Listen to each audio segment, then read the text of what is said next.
Hi! Hello! నమస్తే. ఈరోజు video వచ్చేసరికి గోకర్ణ మహాబలేశ్వర టెంపుల్ అండి. ఆహ్, ఇందులోనే మురుడేశ్వర్ కూడా ఇంక్లూడ్ చేశాను. మేము గోవా నుంచి గోకర్ణ వెళ్ళామనమాట. ఆహ్, ఇలా ట్రెడిషనల్ వేర్ తోటైతే వెళ్ళాలి. మా బాబు బాగా ఎక్సైటెడ్‌గా ఉన్నాడు.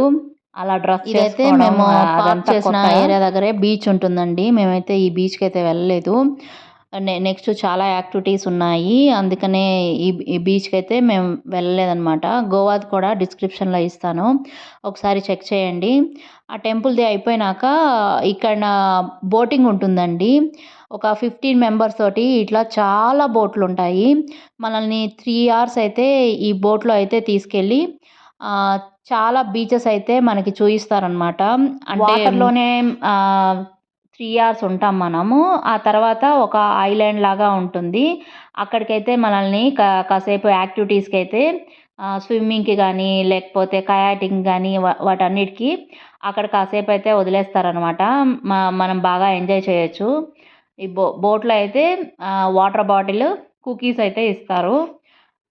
నెక్స్ట్ వచ్చేసరికి 600 అయితే తీసుకున్నారనమాట మాకు. ఇది రివర్ అండ్ సీ 2 కలిసే ప్లేస్ అనమాట ఇది. సంగమం అంటారు కదా! అది. ఇక్కడే ఫిషింగ్ హార్బర్ కూడా ఉంది. ఇదే ఫిషింగ్ హార్బర్ అండి. ఇది ఒక ఎక్స్‌పీరియన్స్ చాలా బావుంటుంది. చాలా సార్లు బోటింగ్‌కి వెళ్ళాము. స్పీడ్ బోట్, ఫెర్రీ అట్లా. ఇది కూడా ఒక ఎక్స్‌పీరియన్సు. నడి సముద్రంలో వెళ్తా ఉంటే అలలు ఎక్కువ ఉండవండి అక్కడ. చాలా బాగా అనిపిచ్చింది. సాంగ్స్ పెట్టి డాన్సులేశారు. ఈ యాక్చువల్‌గా ఈ బోట్ మొత్తం తెలుగోళ్ళే ఉన్నారండి. గోవాలో తెలుగోళ్ళే ఉన్నారు. అదిగో ఆ అలలు చూసారా? అది మిక్స్ అయ్యే ప్లేస్ అంట. అందుకే అట్లా ఉంది. చూడ్డానికైతే చాలా బావుంది. లైఫ్ జాకెట్స్ అయితే ఇచ్చారు అందరికీ. మా బాబు గూడా చాలా బాగా ఎంజాయ్ చేశారు. ఒక బోట్‌తో ఒకటి పోటీ పడతా వస్తా ఉంటాయి. బీచ్ దగ్గర మనకి ఇట్లా ఎక్స్‌ప్లెయిన్ చేసుకుంటా ఉంటారండి. గైడ్ ఉంటారు. ఎక్స్‌ప్లెయిన్ చేస్తా ఉంటారు. ఇది ఈ బీచ్, ఇది ఈ బీచ్ అని. మనల్నయితే దించరక్కడ. ఈ వాటర్‌లోనే చూసుకుంటూ వెళ్ళడమే. ఇక్కడ డాల్ఫిన్స్ ఉండే ప్లేస్ గూడా ఉంటుందంట. మన లక్ బావుంటే అవి కనిపిస్తాయి. లేకపోతే లేదు. ఇదే అండి చిన్న ఐలాండ్ లాగా. ఇక్కడైతే ఇట్లా అన్ని బోట్‌లు ఇక్కడికే వచ్చి వదిలేస్తాయన్నమాట. మా మనకి టైమ్ ఇస్తారు. ఒక 1 అవర్ అట్లా. మన హ్యాపీగా ఆడుకోవచ్చు. ఇక్కడైతే అందరూ తెలుగోళ్ళే అవ్వడం వల్ల ఏదో ఫ్యామిలీ ట్రిప్‌కి పోయినట్టే ఉంది. అందరూ బాగా కలిసిపోయి మాట్లాడుకుంటా సరదాగా ఒకే ఫ్యామిలీ ఎళ్ళినట్టు అనిపించిందనమాట. ఇక్కడైతే కొన్ని పిక్స్ యాడ్ చేస్తున్నాను. ఇట్లా కయాకింగ్ అట్లా చెయ్యొచ్చు. నేను మా బాబు మాత్రం ఒడ్డునే కూర్చొని ఆడుకున్నాము. మేము అలా ఎంజాయ్ చేసాము. మిగతా వాళ్ళు అట్లా ఎంజాయ్ చేశారనమాట. కొంచెం బీచ్ ఉండంగాల్నే స్విమ్మింగ్ చేయాలనుకుంటే స్విమ్మింగ్‌కి అట్లా పైనుంచే జంప్ చేసి అట్లా చాలా బాగా ఎంజాయ్ చేశారు మిగతా వాళ్ళంతా.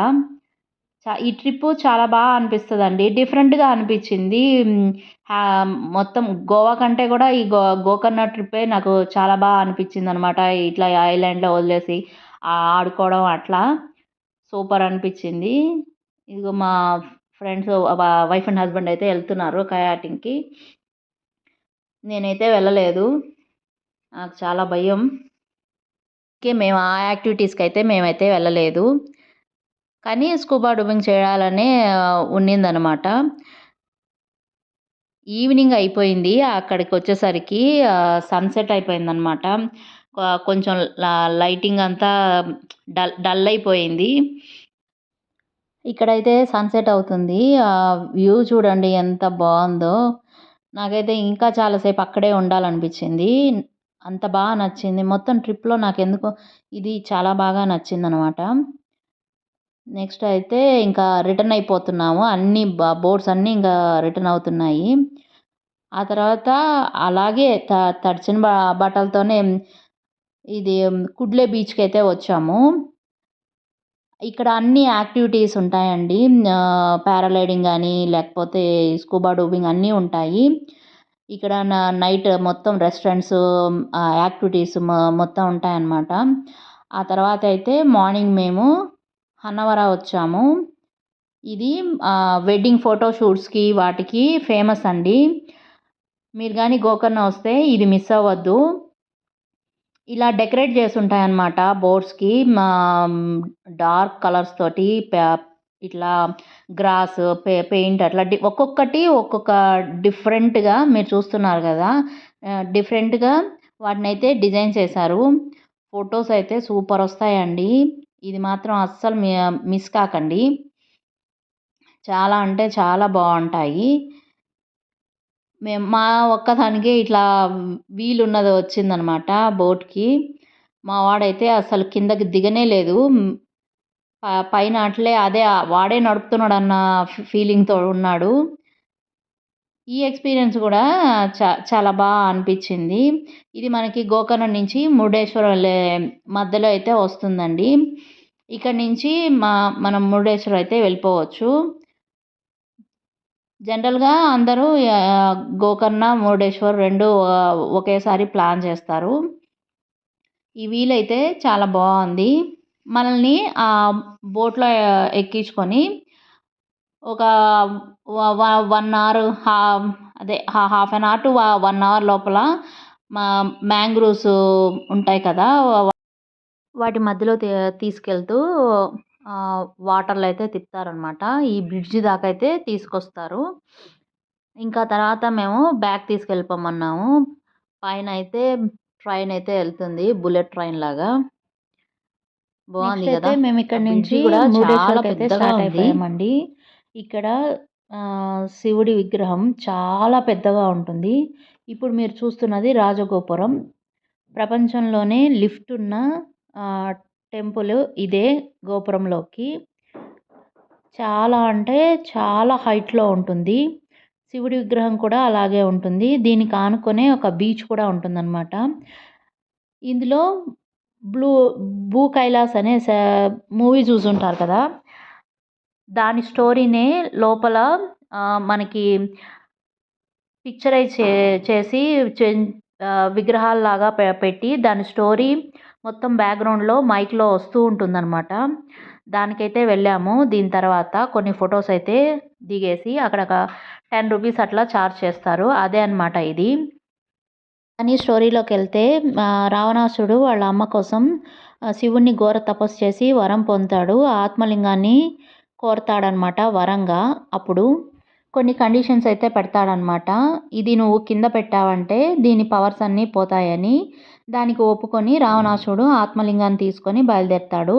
అది ఆత్మలింగం లంకకు చేరితే అరిష్టమని భావించిన నారదుడు విఘ్నేశ్వరుడి దగ్గరికి వెళ్ళి మొరపెట్టుకోగా విఘ్నేశ్వరుడు ఒక బ్రాహ్మణ రూపంలో రావణాసురుడి దగ్గరికైతే వెళ్తాడు. రావణాసురుడు అప్పుడు సంధ్యావందనం కోసం ఈ బ్రాహ్మణుడిని ఆత్మలింగాన్ని కాసేపు పట్టుకోమని కోరతాడనమాట.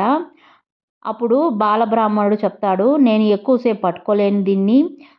3 సార్లు పిలుస్తాను. 3 సార్లు లోపల నువ్వు వచ్చావంటే సరే, లేదంటే నేను దీన్ని కింద పెట్టేస్తానని అయితే చెప్తాడు. ప్రకారం విఘ్నేశ్వరుడు వెంటనే రావణ రావణ అని 3 సార్లు పిలిచేసి కింద పెట్టేస్తాడనమాట. అప్పుడు ఆత్మలింగం తెచ్చిన బాక్సు, దాని చుట్టూ కట్టిన దారం, ఆ ఆత్మలింగాన్ని చుట్టి పెట్టిన వస్త్రం రకరకాలుగా వేరే వేరే ప్లేసుల్లో అయితే పడుతుంది. ఆ వస్త్రం పడిన ప్లేస్‌నే మురుడేశ్వరుడుగా పిలుస్తారని చరిత్ర చెప్తుంది.